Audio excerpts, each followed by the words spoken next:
It's a great move, but I'm not seeing the meat and potatoes yet, if you will, of the breakout yet. I know there's a lot of bullish sentiment out there that's a little concerning because everyone's jumping back on the bandwagon. And just like when we were at 68,000, that was the same way it was, and we know what happened.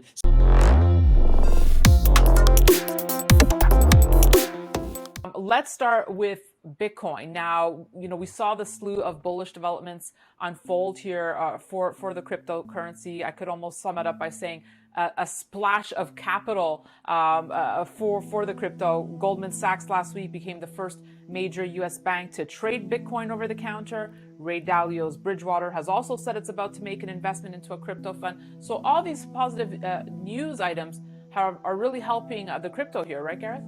Yeah, they've definitely given it a nice little push to the upside. What I'm focusing on here is that if you look at the NASDAQ, right, the NASDAQ has had a huge move to the upside. In fact, I can quickly show the NASDAQ 100 chart. So you've had this big risk-on trade coming back ever since the Fed raised 25 basis points.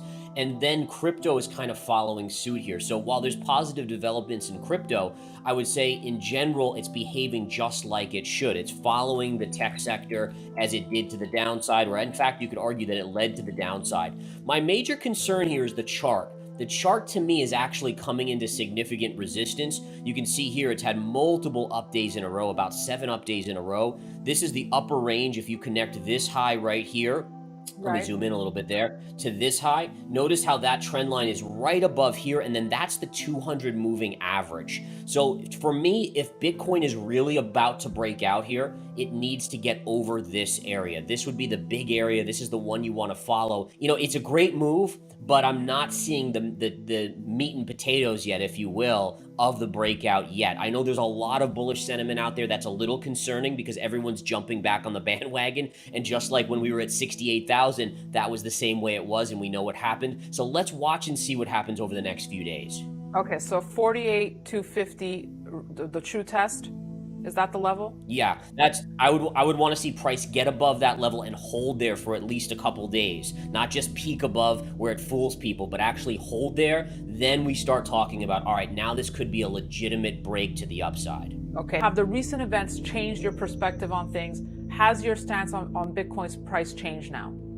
No, it hasn't. And I'll tell you this, is that basically all of these things like Ray Dalio, Goldman Sachs, even the invasion of Ukraine, which pushed oligarchs to arguably move into Bitcoin to avoid sanctions, those are all unbelievably bullish things for the longer term. But what concerns me, number one, is the bear flag that you can see in front of you on the chart, and that tells us that there's likely further downside. And the second thing is, with the Fed raising rates and arguably talking more actively about 50 basis points multiple times this year, you likely will see continued deleveraging in the system. So the NASDAQ, yes, it's had a great bounce. I don't think it lasts. And if the NASDAQ starts to fall and fear comes back in, then you have to say Bitcoin likely will go lower. So again, longer term, those are all positives. In the short term, fear and greed really rule. Right now, you're getting a little bit on the greed side. And ultimately, I think fear takes over and takes us lower. So right here, this is not the point to be getting in. I would much rather give people, like, if you hold above this 200 moving average for a couple days, I would feel much safer about getting long at that point. And just in full fair disclosure, I've been shorting as of yesterday. I've started to inch in on the short side of Bitcoin with my members at verifiedinvestingcrypto.com, and we will likely add again,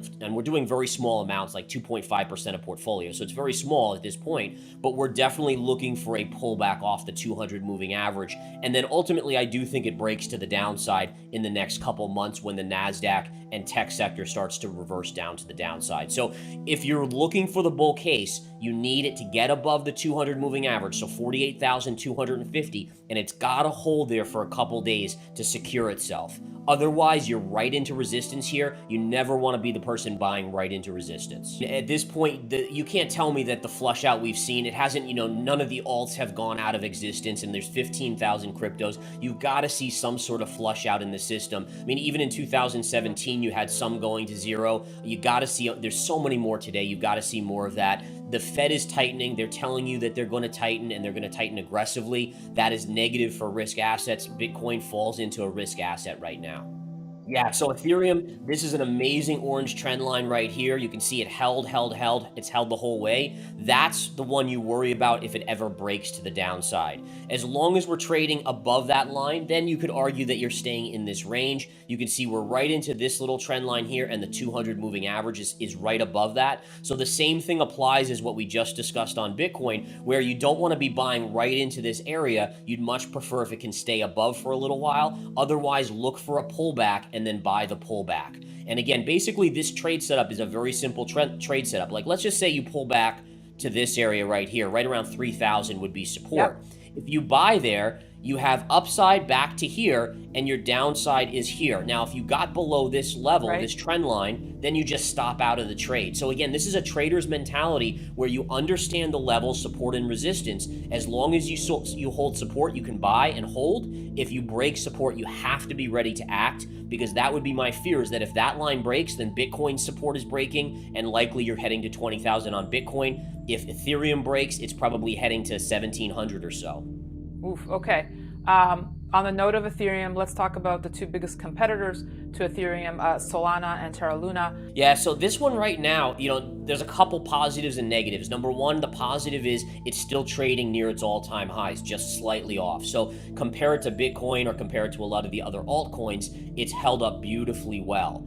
The negative here is that Bitcoin has just gone on a massive run, and Terra Luna hasn't really done anything.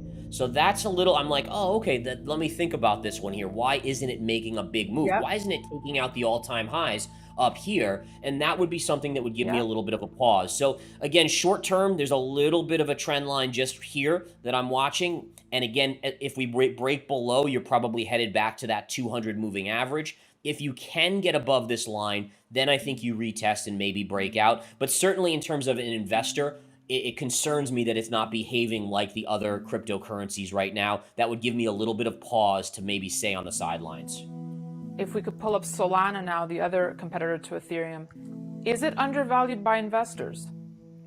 Well, so it certainly shows that it has more legs potentially. Like of all the charts here, I mean, it has had a big run off of this support line, but at least the 200 moving average is all the way up at $150 right now. So it has some distance to go. You're going to have resistance at 120. It needs to get through that. But if it can get through 120, then you really don't have much in terms of resistance until you get up to that 150 level. So it's had an amazing move. I mean, it's gone from $80 or sub 80 all the way back to 110. But in terms of support and resistance, this one still looks reasonable, especially if it can get through 120. So it might have some legs here.